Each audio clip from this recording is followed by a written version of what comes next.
sync. Aki was a little late on my end, but sounded close enough. Well, you're always magic at somehow. Yeah, I was same time as Jared for me, but Rage, you're a little bit behind me. So it's close enough, though. Closer than we've ever got on Boosters and Space Tape. So. You're doing well. Yeah, but see, you also have the benefit of having the Twitch master stream, so you could also sync up through that. Yes, yeah, kind of. I'm not really sure if that helps all that much.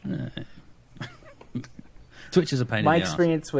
My experience with Twitch streaming on my own has had mixed results with both stream quality and the amount of delay that happens. It's like my internet connection hasn't changed.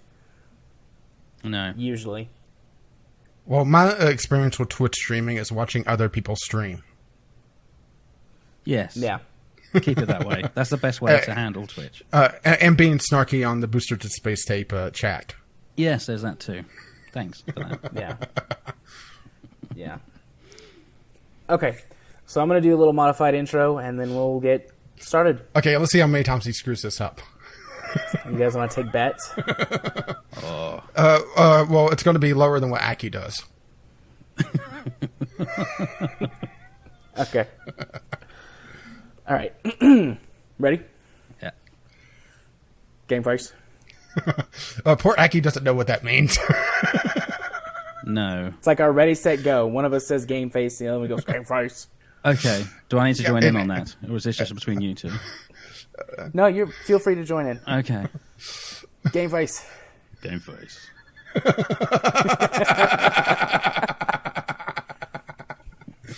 We're scaring off Aki. Did that work? Is that right? Oh, yeah. We're scaring off Aki with our weird rituals. I know, I was quite comfortable. Now I've just fallen into this discomfort zone for recording. Oh, it's going to get a lot worse. I'm not quite sure where to go now. There's plenty of stuff that gets cut that you never hear. Well, at least until the Franken-Episodes. Yeah. Well, this has just made it more interesting for me now. Carry on. Okay. Yeah, there's a reason why we don't record live, by the way.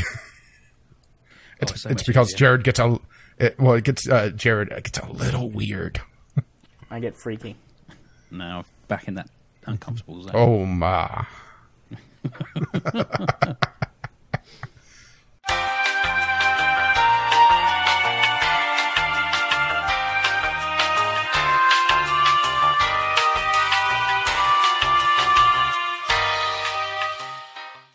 Pretty easy pregame tonight. We mostly just bullshitted instead of going over the stuff because we had everything.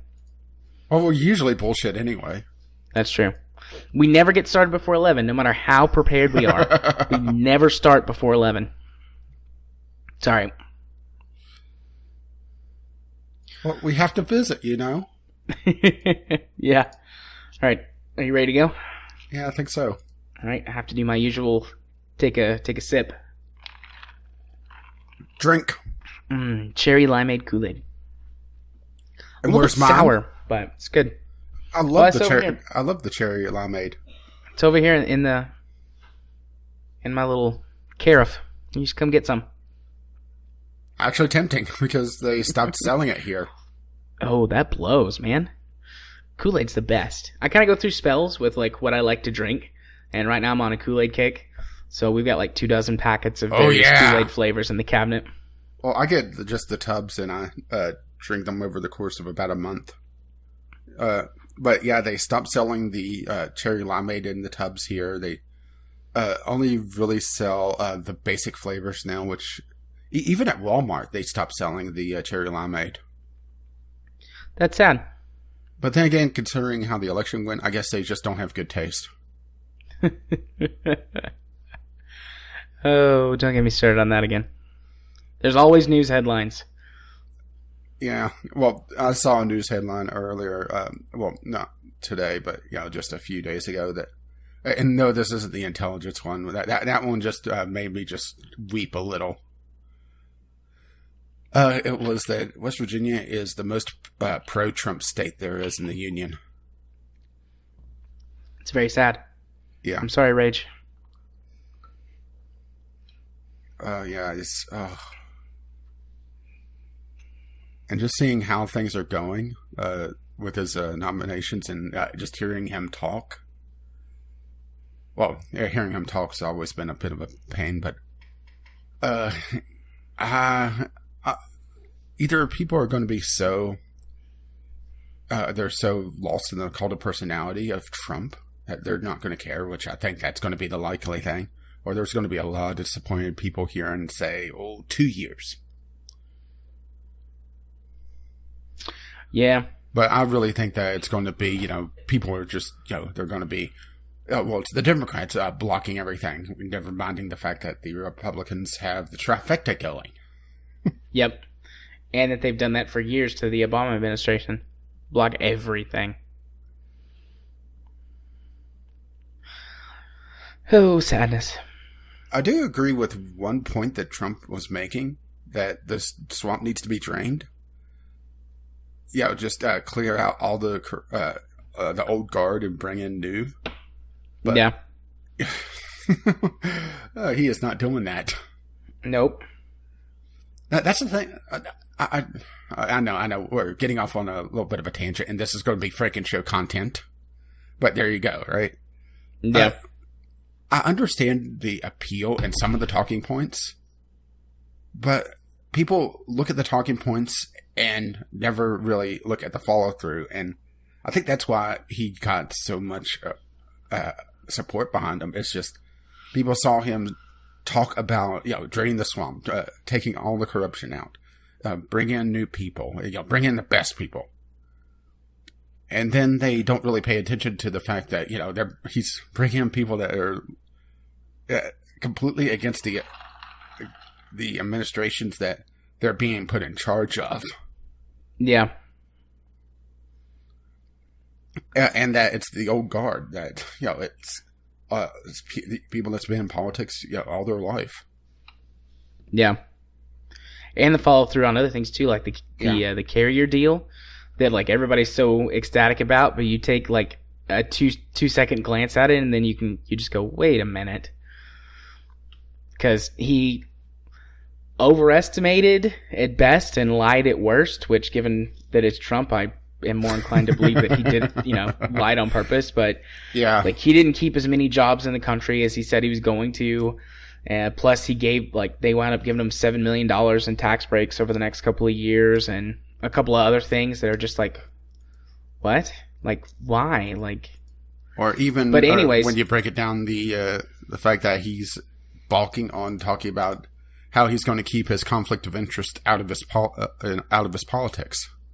Yeah, but even with the carrier deal, like part of it was like, okay, they're supposed to upgrade their plant and make it better, and then Carrier outlined their upgrades, and it's their upgrades are going to be heavily on the automation side, which is probably going to remove most of the jobs that were temporarily saved anyways. Yeah. I mean, not to ignore the impact on the families, of the people who were going to lose a job and now don't, but it's like, this is not, on the grand scale of the country, 700 actual jobs is nothing. Plus, it only delayed the inevitable. Yeah, it's, one death is a tragedy, a million is a statistic. Yep. Joseph Stalin. I know. It's quoting Stalin's probably putting me in a very bad light, but he has a point. Well, I mean, Trump does have a thing with the Russians, so true. But to the people that he saved their jobs, it's the world to them. But 700 jobs and 300 plus million people. Yeah, that's why I was saying. Like on the grand scheme of things, it's nothing. Yeah. It doesn't even move the needle. It doesn't even cause it to twitch. Twitch.tv/JR34707. Ding. Actually, I've been thinking about trying Twitch again. After the new year, I'm looking at getting a second monitor, which will make streaming actually possible for me. That nice. And they rolled out unlimited plans here again. If you pay an extra $5. Which I got all over that. I feel dirty for having to, but everything else, the fact that downloading a Shadow of Mordor was a significant chunk of my monthly bandwidth. Yeah. It's that weird catch-22 or whatever the right... Yeah. I'm not exactly sure the best way to describe it, but it's like, well, paying $5 for an unlimited plan doesn't sound so bad, but it's like... It's a boiling frog. Yeah, exactly. You're slowly turning up the temperature, and you're getting people used to more and more stuff. And bringing it back around on topic so we can actually get started with the show, the same thing is happening with video games where you're tearing down the expectation of people on how the product is going to be on launch. Indeed, but that'll tie into a later point in the episode. But you're right. It is time. Actually, starting the episode. That's true. It is time to get started. So, are you ready? Game face. Yeah, that's enough freaking episode content. Let's get the podcast going. Game face. At least it's a good sign that we could still sit and talk about random bullshit. Yeah. After a year. Hopefully the first of many. Aw. All right, here we go. Is the date right? Okay, yeah, the date's right. Face. All right. Our next news topic. Don't expect another big Deus Ex game anytime soon. So this is one that you picked up. Yeah, this is mostly... it has Square Enix's favorite phrase in it. Did not meet sales expectations. Which I could kind of see, just looking at the sales numbers, at least the known owners on Steam, because from what I recall, Steam has about 600,000 owners of Mankind Divided versus 1.5 million for Human Revolution.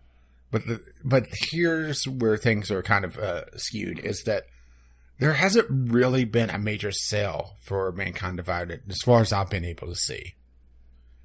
Yeah. And Human Revolution is an old game, and it's also been resold. That's the thing, as a director's cut.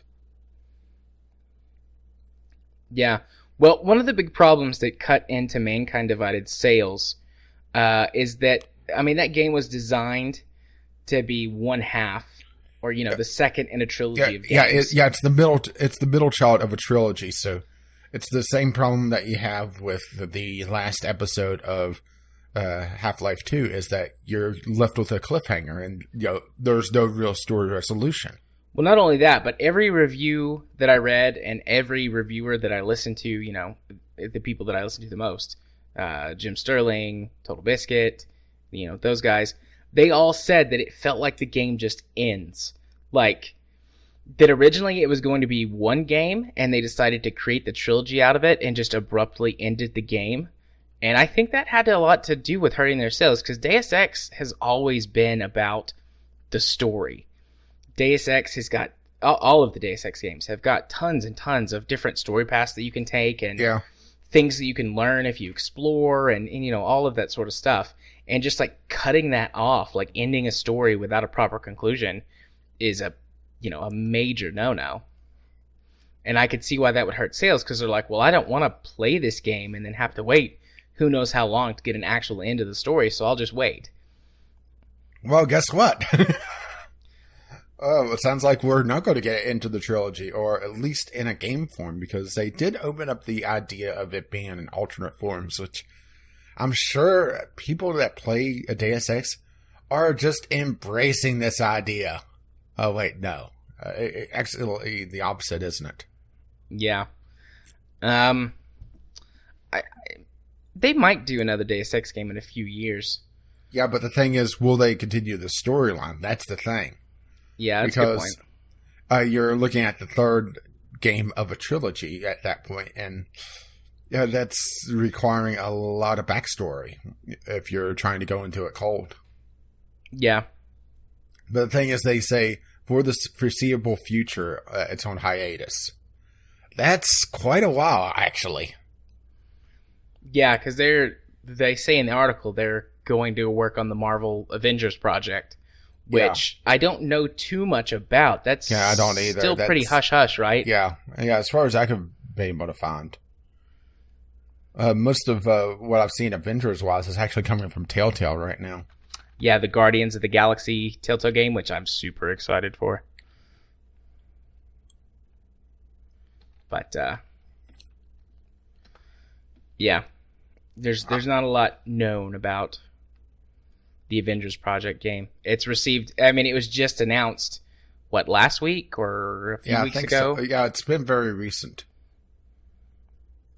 But, it's just one of those things that it feels like Square Enix sets their bars way too high for sales to begin with.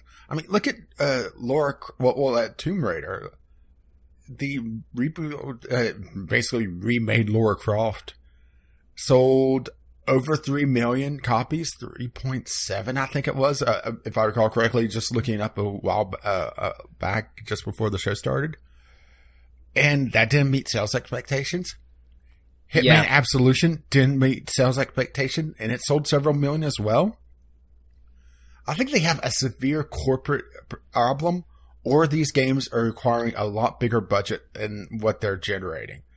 And if it's the second, then I kind of see why they're putting the end on developing Deus Ex, because the money's just not there to make money off of it, or make enough that they think it's worthwhile, and that may be where it is.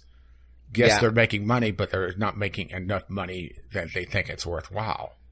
I mean, I would say that's where it is. Although, I mean, Mankind Divided also did suffer a lot of issues. Like, it had that weird, severely pushed back on pre-order thing. Yeah, where they actually divided the pre-order.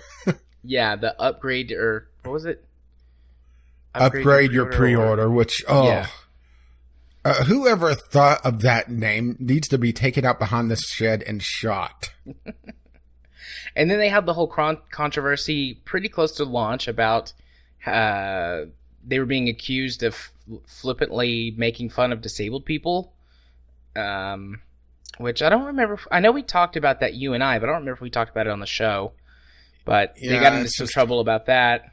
Yeah, which honestly, there's a segment of the internet now that literally anything will trigger them, but trigger this huge outcry. Yeah. And the thing is that if you look issue by issue and compare them, it could be actually contradictory what they get pissy about. So it's at the point where I try to ignore them, but they're such a loud voice that developers listen. And I'm not convinced that they actually buy these fucking games to begin with. Yeah. I'm not sure if this game not doing well. I think that it was just a combination of several bad business decisions and it being a middle child. A middle child and a couple of unfortunate events. And it didn't help that they pulled a Halo 2 and just ended the game. Yes, I'm making a reference to Halo. Yeah, the Halo 2, the way that Halo 2 ended, it did seem abrupt, but it was one of those things that was like, if you're a fan and you know what's going on in the universe, it's like, oh, I get it. I know what's up. Yeah, but it's still very abrupt. It is pretty abrupt, yeah. But, yep, that's Deus Ex. I've played the older Deus Ex games, and then I've played most of the way through Human Revolution. I haven't beaten it yet. It's one of those things, I got to a certain point, I wanted to do something a certain way, but I didn't have the weapons for it. And I got a little frustrated and put it down and just never picked it back up. Yeah, I played through a decent chunk of it, and then I don't remember why, but I was like, I think I'm just done playing this. I'm going to go watch the endings. And also, I knew there are multiple endings. I watched them on YouTube. Well, there's the thing is that you can just save right before the endings and hit all 3 of the buttons and be done with it. Watch all the different color endings. Oh, wait, that's Mass Effect. Never mind. All right. Well, it is disappointing to see Deus Ex not selling well enough to warrant its third game in the trilogy. But the thing is, we don't know exactly how many it sold, and we don't know its sales target. Yeah. And if either of those were realistic. Yeah, I did a quick Google search while we were talking, looking for the console sales numbers, and I couldn't find them. Yeah. I mean, they only release that information if it does really well. Yeah. So. Yeah, otherwise it's just investors only, and they're not going to say, "Boy, this game sucked." Yeah. Okie dokie. Well, let's move on to our final news topic then. Fallout 4 gets a high-res texture pack and PS4 Pro support. Yeah, this is more what the high-res texture pack is doing on the PC side of things, because holy shit. Yeah, you put this on there and I was like, why is this on there? Like, I mean, not that the news is, not newsworthy. It's just this isn't the kind of stuff we usually talk about. Yeah, you were confused, and then I told you to read it. And I'm going to read the last 2/3 of the first paragraph. Okay. The high-res texture pack will require an additional 58 gigs of hard drive space. And no, I'm not typoing that. Well, not misreading that. It is 58 gigs. Yep. Quite the hefty app indeed. Additionally, Bethesda recommends 8 gigs plus RAM, a GeForce GTX 1080 or equivalent, which originally, this is in the article, they were calling an RX 490, which isn't even out yet. Yeah, so we don't even know what that's equivalent to. And an Intel i7 5820K or better in order to get the best performance with the enhanced textures. I mean, holy shit. Yeah, what's in those textures? Is it are the secrets to the universe in those textures? Well, there has to be like 2 or 3 games in those textures, because 58 gigs? Yeah, 58 gigabytes is massive. That's larger than the initial game install. I mean, that's larger than... These have to be 4K textures. They have to be, or maybe even 8K. I know that Star Citizen has 8K textures built into the game as an option, and that's not even consumer grade monitors can do 8K yet. So they might have even gone that far and just been like, well, let's just put all this stuff in there and the modders can sort it out later. That could be a possibility that I didn't consider at the beginning. But still, 58 gigabytes. Jesus. I could put 10 games on my computer for that. Or more if I picked, small indie games. Oh, if I go through my library, I could probably do 30 or 40 games. I'm not sure I have a single other game that is that large. 58 gigabytes. I've got, there's some big games out there, but I think Shadow of Mordor is the biggest game I have installed right now, and that's probably in that range. Actually, let's go check. Well, while you go look, 8+ gigabytes of RAM. Is there a video card that has more than 8 gigabytes of RAM? I mean, I know that you could you can't do that either. I was going to say you could use SLI, but SLI just goes off of... Yeah, it doesn't work like that, so... Okay, Shadows of Mordor is 55 gigs. It is bigger than the entirety of Shadow of Mordor Game of the Year edition. Yeah. That is absolutely absurd. And I think this is saying something about their engine at this point. What does that have to say about their engine? That their engine is wholly unoptimized to run high quality textures. Assuming that this isn't some sort of like 8K super texture that they're running. Yeah. I'm looking for video cards that have more than 8 gigs of RAM. It looks like you can get a couple of NVIDIA cards, but they're like $3-4 grand that have more than 8 gigs of RAM. And I'm willing to bet those are more for render machines than anything else for CGI movies. Yeah. And they're not for gaming. It's like talking about a supercomputer and saying that it's the equivalent of so many household computers. Right. But, they're measuring the power in a different way. So it's not like you could... It's not like it could run a Crysis, But can it run Crysis? Yeah.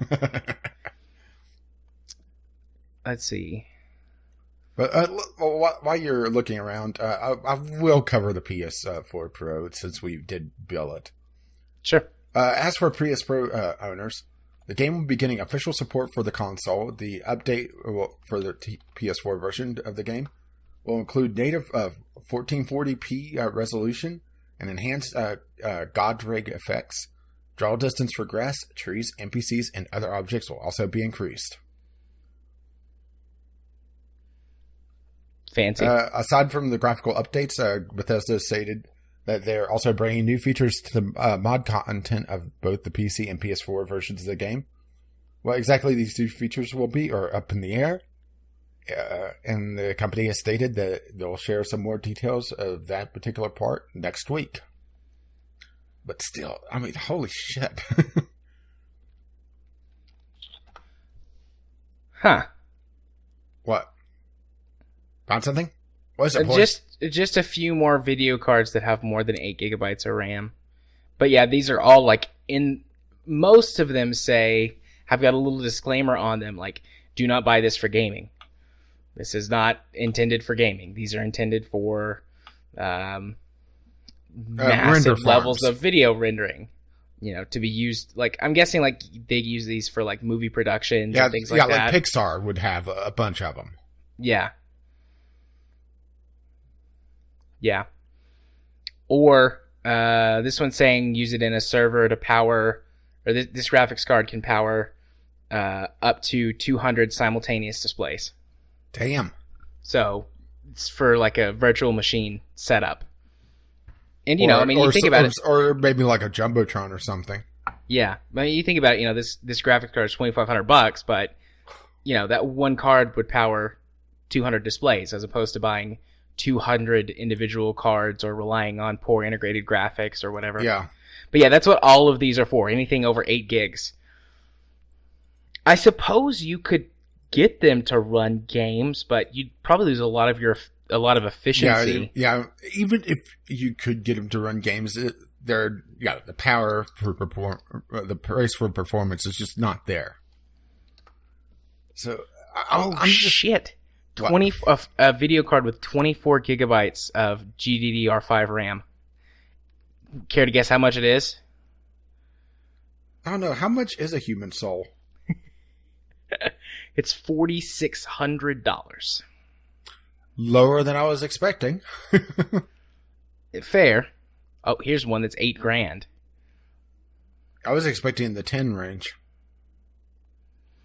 Do they go higher than 24? So I'm fascinated by this now. And welcome to the CGI portion of the podcast.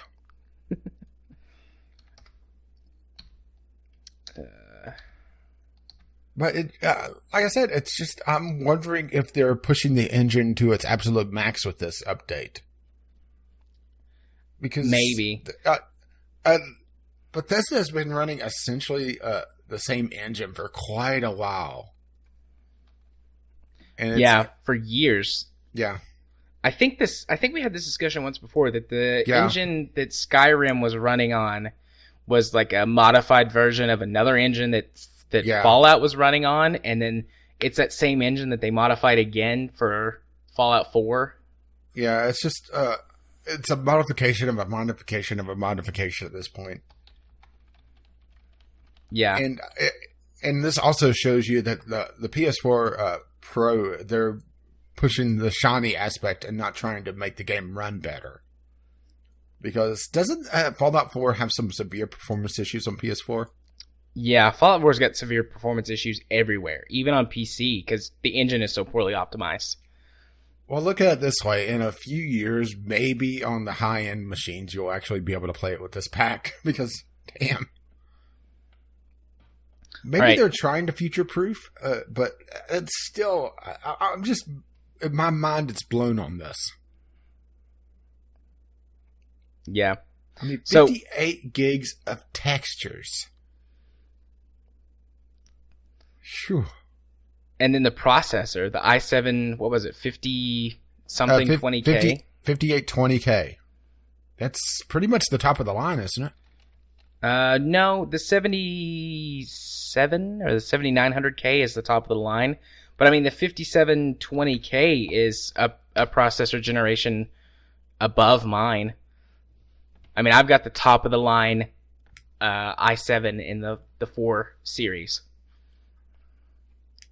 So it's still, there's not much above it. Yeah. I mean, there's only 2 or 3 processors that are more powerful than it. And it's like, yeah, we recommend that you have this one. Okay. Well, you can tell that they are meeting business whenever they recommend a 1080. Yeah. So, real quickly, back to the graphics card thing. Okay. The largest graphics card that is available on the market right now is the AMD Fire Pro W9100. It's a 32 gigabyte a graphics card with 32 gigabytes of RAM. And it is comfortably affordable at $16,000. Oh, I see. That's more in the price range I was expecting. Yeah, you can't even buy one of these on the market. You have to go through like a special retailer to get them. Oh, don't worry. I'll take 2. Yeah, I'll take 2. Crossfire 'em. Oh, let me take on your Titan X's. Come at me, bro. How much VRAM does the Titan X have? By the way, welcome to the PC portion of the podcast. Or the PC portion of the podcast.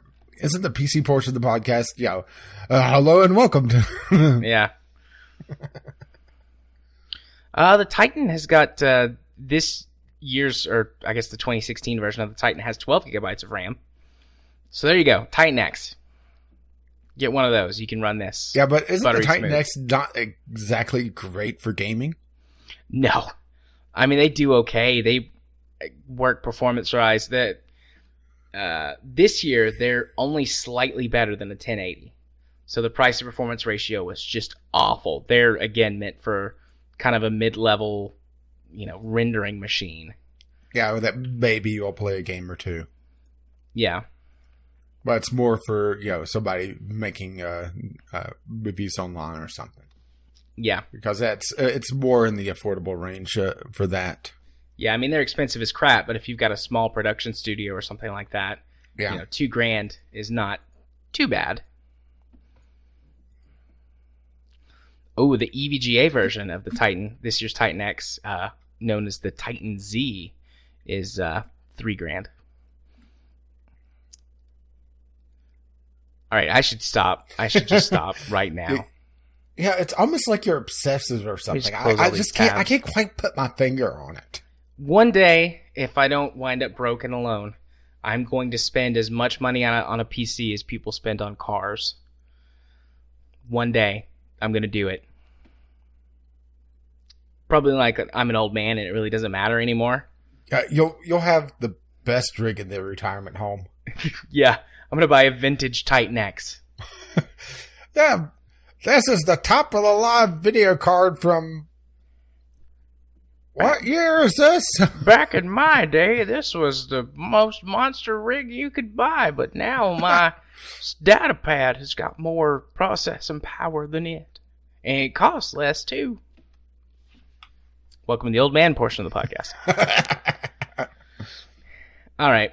We've kind of gone off the rails on this. I just, really? Thought it was absurd that this thing was so big and required so much power. I thought it was absurd. That's why I put it on the list. Yeah. It's just, okay, here is the challenge. I want somebody to write in justifying this.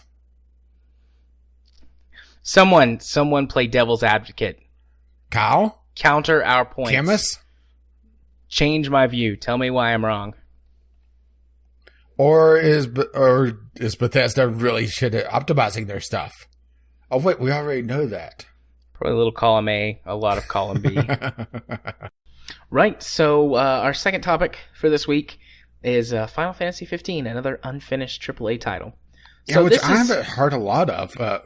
People talk about it being unfinished, but then, I read what you linked. It's, ooh. Yeah, so I actually was, even though this is currently console exclusive or console only, which is why I likely wasn't really paying attention to it, because until they announced that it's definitely getting a PC release, not really caring that much.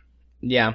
They'll probably do what they always do, and after they finish everything on console, they'll then release it on PC as like a, like a full edition or whatever. Yeah, a complete edition or whatever. So I'm looking forward to playing it in probably about 2020, because it'll probably release about 2018, 2019. Yeah. So I still haven't even touched Final Fantasy 15, or not 15, 13. Yeah. But, we had a Final Fantasy conversation. Was it last week or the week before last? I don't remember. But we had a pretty decent Final Fantasy conversation where we talked about, our favorite Final Fantasy games and why we like them and stuff like that. And that got me thinking, I'd really like to play the new Final Fantasy game. While all the family's going to be here, one thing that all of the girls like to do is watch people play video games. So I was like, well, this would be a fun video game. With Caffeine Rage. Yeah, but this would be a fun video game because, the exchange students are both Chinese, and I know that Final Fantasy is made in Japan. This seems rather racist now. I know. That's why I paused, because I was like, in my head this sounded really innocent, but now it sounds racist. I don't mean it racist, even if I sound racist. Anyways. So I figured that they would like it, especially one of the girls who loves anime. And Final Fantasy has got... Well, if they're Chinese, wouldn't they hate it because it's Japanese? Yeah, they're Chinese millennials. It's fine. Ah, okay. But, so anyways, I was going to pick it up on Xbox and play it, and, we just sit around and talk and play Final Fantasy. And so I went to go just check up on it, see how it was doing. And turns out that it's not finished. There are huge... Well, we don't know exactly how big, but there are definitely portions of the story that are missing. And some of it is going to be released as DLC, and some of it is going to be coming out over the course of a few months in a series of updates that adds in a bunch of missing story content from earlier in the game and basically redoes or reworks the entire final chapter of the game, which is very linear and abrupt in contrast to the open world, very go at your own pace style of the rest of the game. And I thought about it, and I was like, well... That's rather disappointing. Yeah. And there's a whole list of other changes that they're going to make, too. Some of it is just general, bug fixing, which is, fine. And some of it is changing things like weapons and adding new characters and things. And I just was like, I could buy this now. I'd probably still enjoy it. But you would enjoy it more if you wait a year. I would enjoy it more if I waited a year. Plus, I don't want to support a developer. I don't want to support developers who release broken games, particularly at launch. Yet you bought No Man's Sky. I don't really have a response to that anymore. I made a mistake. I'm human. We all seem to have healed except for you, Rage. You just seem to keep going on about it. Is there something we need to talk about?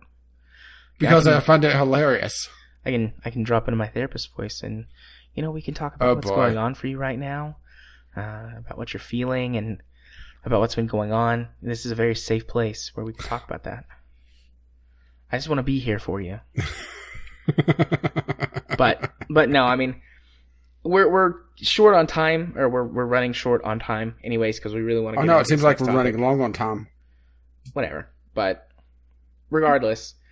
That's how I feel about it. I wanted to buy it. I was looking forward to buy it, and then I discovered, it's not finished. Well, I'm not going to spend $60 on an unfinished game. Yeah, I'm actually going to have in the show notes a link to an editorial that came out just this last week. It was kind of triggered by Final Fantasy 15 state, but talked about the state of gaming just in general, and really talks a lot about what we've talked about. And they bring up No Man's Sky, of course, because that's, the easy topic these days.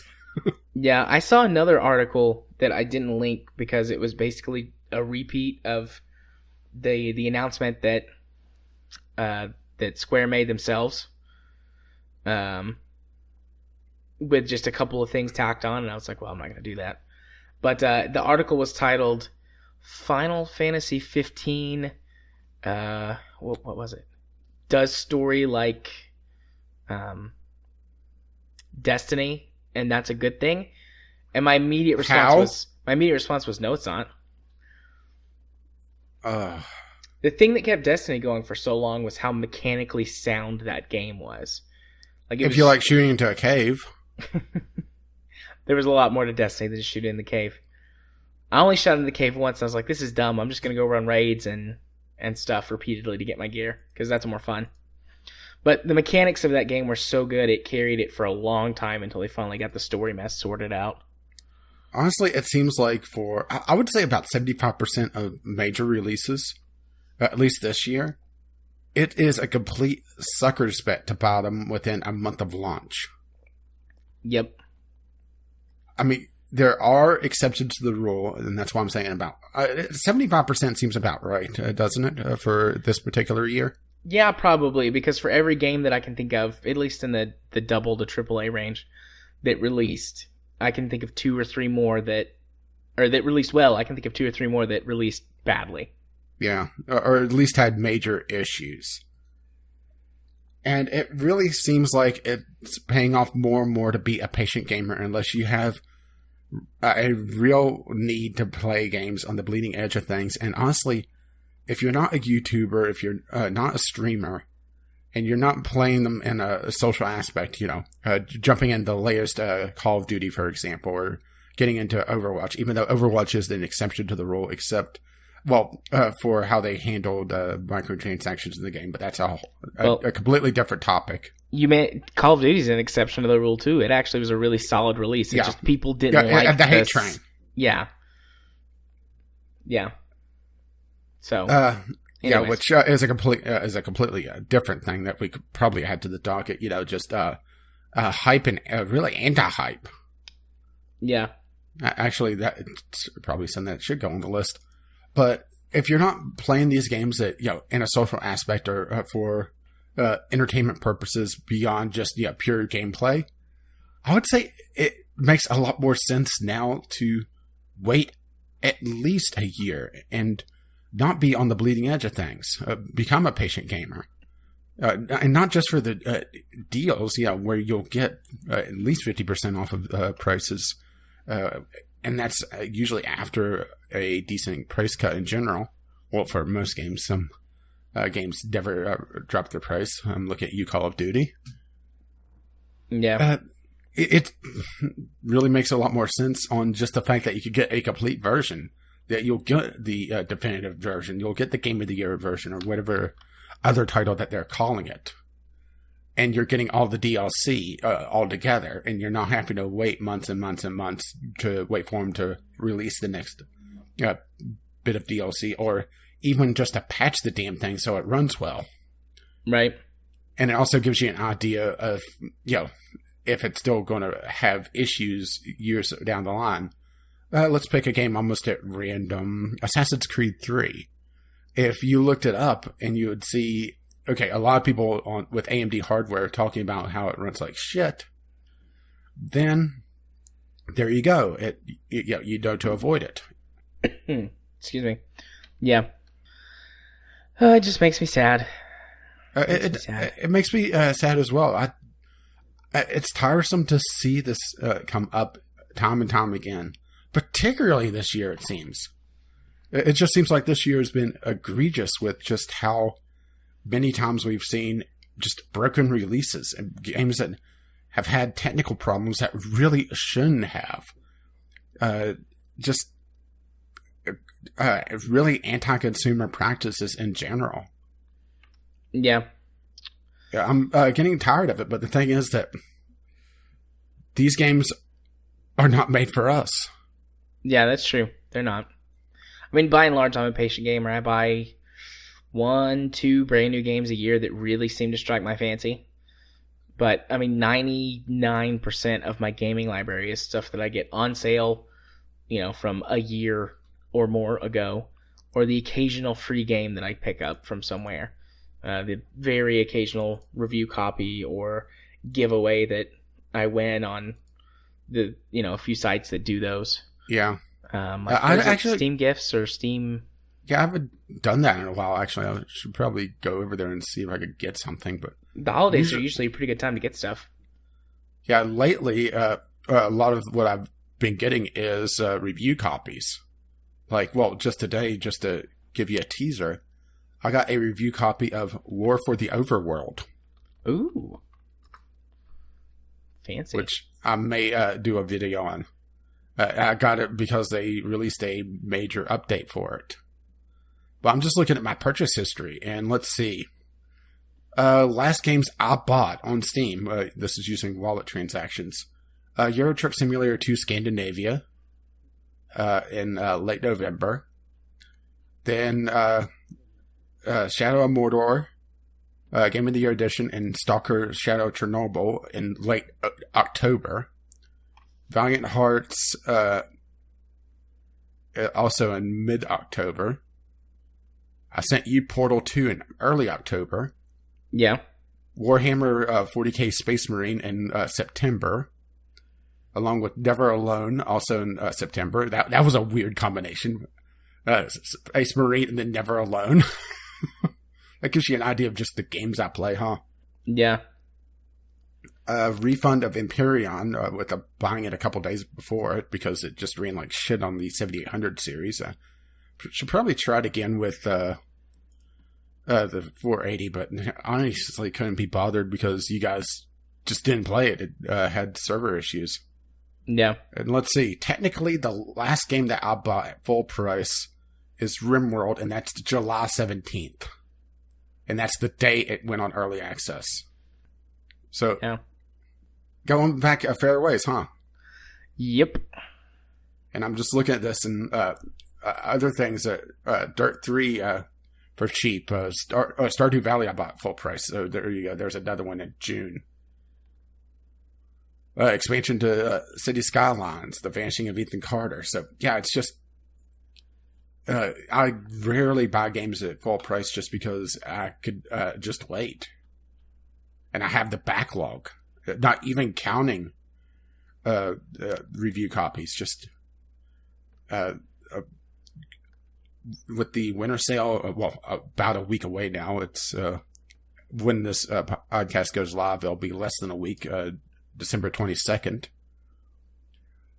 You can pick up a few AAA games on the cheap and essentially do go from sale to sale and build up a backlog.